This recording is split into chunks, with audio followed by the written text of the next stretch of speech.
La salvaje siempre está colorada. Antes he visto un vídeo y tiene todas las chapetas coloradas. Venga, chapeta.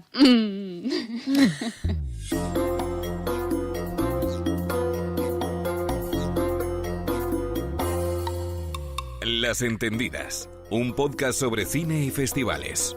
¿O no?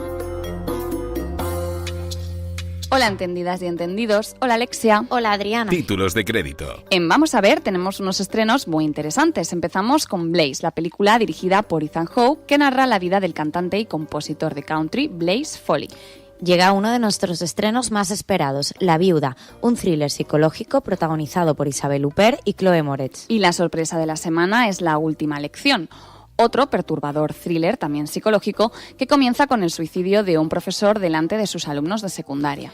En mis vacaciones de festival contaremos con unas colaboradoras especiales que nos ayudarán a repasar la presente edición del Festival de Cannes. Y en Para que nos entendamos, entrevistamos a Bárbara Miller, la directora de un documental muy necesario, #Placer Femenino. Empezamos. Vamos a ver. Blaze, Ethan Hawke. Blaze Foley no quería ser una estrella, quería ser leyenda. Las leyendas duran para siempre, como las canciones. La nueva película de Ethan Hawke es un biopic musical que, sin aupar demasiado alto a su protagonista, nos cuenta cómo este compositor acabó convertido en leyenda. El relato se inspira en el libro que escribió la que fue su mujer, Sybil Rosen, quien ha participado junto con Ethan Hawke en la escritura del guión. Una historia que comienza precisamente en esa historia de amor vivida en una casa en medio de los bosques de Georgia y que nos lleva hasta los escenarios de Texas en los 80. I don't know who Blaze Foley is. It's Blaze Foley. You really should know who Blaze was. So you're gonna be a big country star? I saw daylight in you. I don't want to be a star. I want to be a legend. El actor encargado de dar vida al mítico cantante es un debutante, Ben Dickey, porque lo suyo es precisamente también cantar. Eso sí, lo hace tan bien que pronto os engancháis al personaje, motivo por el que recibió el premio especial del jurado en el pasado Festival de Sundance. Sí, además del personaje, la historia también nos engancha. Os invitamos a seguir conociendo la figura de este compositor folk en el documental Duct Tape Mesía. Para nosotras, Blaze Foley era un artista completamente desconocido. Sí, para mucha gente también, y precisamente eso es lo que provocó en Ethan Hawke el deseo de contar esta historia, porque bueno, él dice que todos los biopics que se ruedan son sobre gente célebre y él quería salirse de esta norma. Es el cuarto largometraje de Hawke como director, un rol al que no le tenemos muy seguida. No, sí. La verdad es que su trayectoria como director no la controlamos. Nada que ver, por otra parte, con lo fichado que lo tenemos como actor. Eso lo sabemos todas, sí. Que le han tildado de estar viviendo su momento Matthew McConaughey y él se enfada porque... Y nosotras también nos enfadamos. Sí, ahora matizamos por qué, porque él dice que para eso tendría que haberse hundido antes y él no cree que eso le haya pasado. Nunca en su carrera. Nosotras estamos de acuerdo con Ethan Hawke, él lo ha hecho bien más o menos todo el rato, no como Matthew McConaughey, que empezó pues haciendo comedietas románticas, ¿eh? A grandes rasgos, la película Blaze me ha gustado porque no estamos ante el típico biopic que intenta mitificar la memoria de un artista, que además entraría dentro del molde de típico artista trasnochado. Sí, lo que hablábamos el otro día también con Bob Fosse, borracho, mujeriego, sí, y eso pues es una lectura que me suele dar bastante pereza. Y de hecho en la peli las secuencias que cuentan pues sus borracheras, sus conversaciones absurdas con bromitas entre amigos, pues es la parte que más me aburre. Y que desgraciadamente abundan bastante en la película. Pero que resulta mucho más creíble que, por ejemplo, lo que hacía Bradley Cooper en Ha nacido una estrella. O sea que a ese punto pues lo agradeces. Sí, porque estamos viviendo, o sea, es una historia bastante parecida. No en el resultado, porque no son el mismo tipo de estrellas, por así decirlo, porque su mujer no es una gran estrella, claro. Pero el personaje de él sí que es bastante parecido al que plantean en la pero bueno, que esta tendencia autodestructiva de nos Blaze gusta, nos aburre. Pero aquí está mejor trabajada y no resulta tan forzada. Things are pulling at me and they're pulling hard. I don't know why, but I have to let them take me. My days of being your muse are over. Si la peli se hace fuerte es además de por la interpretación, como decíamos, de su protagonista, por lo bonita que está rodada, y aquí el mérito es para Ethan, porque es una peli como muy, muy orgánica, es muy triste también, parece como una canción de amor triste de 2 horas. Es cierto eso que dices sobre que es muy bonita, refiriéndose a la fotografía, que hace que al menos esa parte haga que la peli sea bastante más agradable. pero es cierto que si no te interesa el tema, que por ejemplo es mi caso, porque lo del country ya me tira un poco para atrás, pues estilo. No, se puede llegar a hacer pesada y aburrida.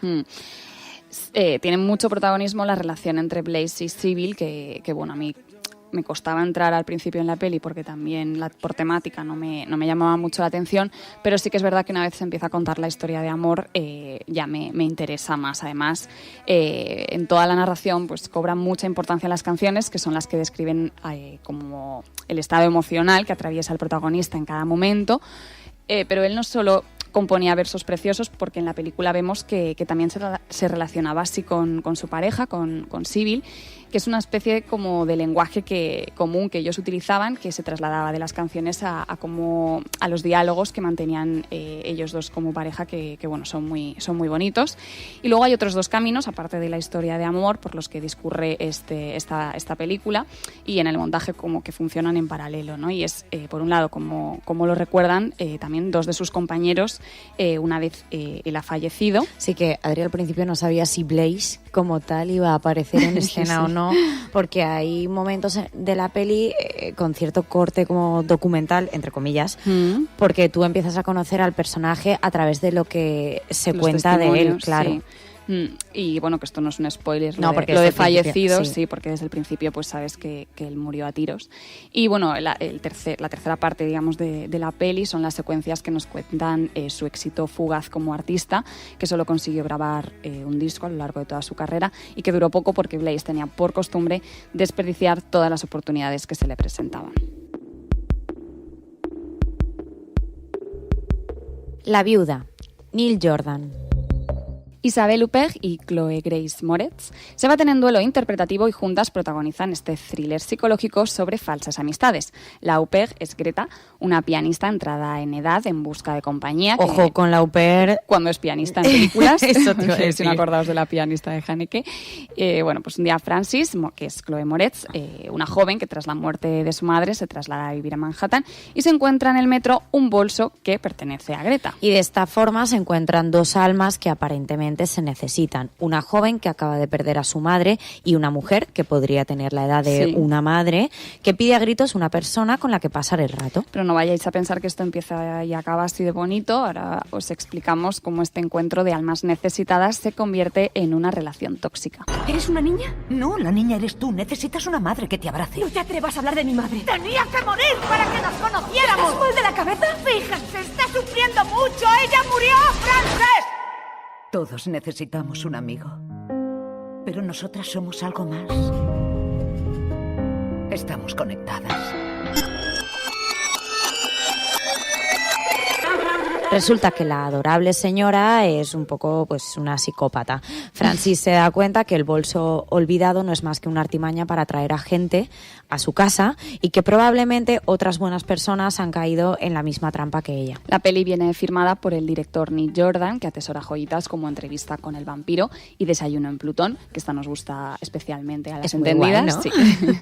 Algún que otro desastrito, pero que bueno, por suerte han pasado desapercibidos, pero bueno, pues en mi opinión pega patinazo con La viuda, con esta que se estrena. Es que este patinazo se nota mucho es precisamente porque tiene una actriz como es Isabelle Huppert y porque él mismo en muchas declaraciones que ha hecho pues ha reconocido que no le ha salido como que él quería contar otra historia y que a mí me parece muy honesto al final que el director diga esto, en plan de pues yo quería contar una historia y bueno, pues me ha salido otra, no es lo que yo esperaba, pero tiene que defenderla igualmente. El relato, que como hemos dicho empieza pues con un feliz encuentro. Y es que el director quería hablar de la soledad de entre las mujeres. Dos mujeres, sí. Bueno, pero pronto, pues nada, se torna un psicothriller y es aquí, en verdad, donde reside su interés. Por lo menos desde mi punto de vista, tenéis que leer los artículos que hablan de él, del Festival de Toronto, que te dicen que te enfrentes directamente a la película como lo que es, y es con bastante humor. para no rayarte cuando veas situaciones inverosímiles que no sepas de dónde han salido, pero bueno, puede atraerte y espantarte a partes iguales, por eso, pues porque es muy exagerada o porque ahora jugamos mucho con la naturalidad y con las actuaciones como... muy espontáneas. Exacto, y esto pues es todo lo contrario. Desde el principio el cómo va contando la historia pues te da pistas de que no está muy conseguida. Fuerza demasiado, yo creo, la presentación del personaje de Francis al principio de la película, porque en 2 secuencias te resuelve un poco el drama familiar y la pérdida de su madre. Entonces, claro, hay atascados enseguida de lo que va a venir, ¿no? Que se va a dejar llevar por la conducta psicótica de Greta. Y luego, otra cosa que me da mucha rabia es el uso de la música, que es como que casi te obliga a sentir emociones que en realidad no estás sintiendo. Ahora, a mí la peli no me ha disgustado. Sé... sobre todo por el personaje de Greta. Yo sé que una gran peli no es. O sea, partamos de ahí. Pero que lo pasas bien viéndola, sí, eso es verdad. Y sobre todo que te engancha esa morriña como de peli de miedo de los 90 que puede resultar, o sea, como casi para adolescentes. Claro, es que es un poco peli de miedo que en realidad te hace risa. Sí. Entonces, bueno, pues... Se puede resumir en eso. Luego hay patinazos de guión constantes. Uno es muy evidente cuando está al final por resolverse la trama, ¿no? Pues que no lo podemos decir, sí, pero bueno, que esto te da pistas de que no está muy, muy bien escrito. Y luego me hace mucha gracia porque veo por un lado a una Chloe Moretz mega entregada en su papel y por otro noto que Isabelle Huppert, yo creo que hay secuencias en las que a ella le entra la risa como diciendo es que esto que estamos grabando no está quedando muy bien. A ver, eso también puede ir ligado a que el personaje de ella se ríe de las ideas. En plan de a mí no me vais a tomar el pelo, yo me río de todo, ¿sabes? Bueno, pues lo mejor de la película es encontrarte a Isabelle Huppert en cada esquina, así mirándote de una manera desafiante, y su bailecito para celebrar maldades. La última lección, Sebastian Magnier.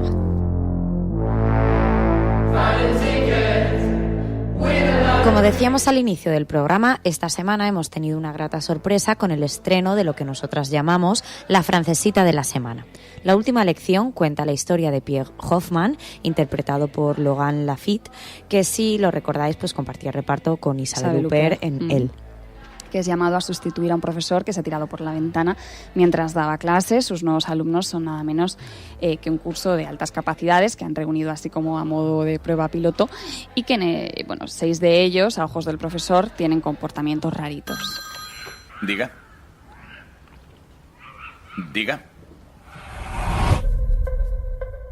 ¿Tenían problemas? Siempre han sido muy cercanos, incluso solidarios. Son cosas de adolescentes, ya está. Llegan al límite. ¿Qué estáis tramando?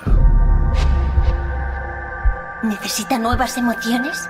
¿Llenar un vacío? La peli tiene voluntad de thriller psicológico y consigue su propósito. Es carne de Sitges, que por cierto estuvo en Sitges, pero Adri y yo no sé qué hicimos el año pasado, tampoco, que no vimos nada de lo que teníamos que haber visto. Bueno, y estuvo compitiendo además en sección oficial. Lo que propone el director francés es hacérnoslo pasar mal. ¿Por qué? Porque su protagonista ha ido a parar a un prestigioso colegio en el que ninguno de los profesores advierte nada extraño en sus alumnos. Y ya os decimos que... Enseguida te das cuenta. Claro, solo hay que mirar un poco, sí. Vamos, que él está solo ante el peligro o no, porque esta es una de esas pelis, como me recuerda también a Take Shelter, ¿no? Que Michael Shannon estaba un poco paranoiado con si estaba a punto de suceder una catástrofe real o era imaginación suya, pero que estas son unas pelis que hacen dudar al espectador de si el peligro es real o el protagonista es quien está pillando rollos, ¿no? Y también un poco que la peli te mantiene una sensación de que algo malo va a suceder, como también sentíamos cuando veíamos Los demonios de Philippe Lachaze, ¿no? Un poco de sensación mal rollera. De hecho, el director confiesa que durante el visionado de la película él espera que el público se pregunte todo el rato quiénes son los monstruos, si los adultos o los niños. Y como anécdota, no quiso que Lafitte conociera a los que hacen de sus alumnos hasta el primer día de rodaje para cuidar esa tensión natural y ese clima de desconfianza del profesor hacia ellos. Porque de Apollinaire no hay que fiarse, ¿eh? Bueno, hay una de las alumnas que es insoportable. Sin adelantar demasiado la trama, que merece la pena que vayáis a sufrirla al cine, porque podemos decir que esta es la recomendación de las entendidas de esta semana. Sí, es esta. Sí, es esta. Por unanimidad. Bueno, pues la peli está inspirada en la novela de Christophe Dufos, La hora de la salida, que es el título original en francés de la película. Y bueno, el director había adquirido los derechos hace más de 10 años, antes incluso de rodar su primera peli, pero hasta ahora no ha podido estrenarla. Como has dicho, no queremos destripar nada, pero sí recalcar que la mirada de igual a igual que hace de esos adolescentes es mucho más consciente de la decadencia del mundo actual que la de los adultos que les rodean, que simplemente se resignan ante lo que hay. Mis vacaciones de festival.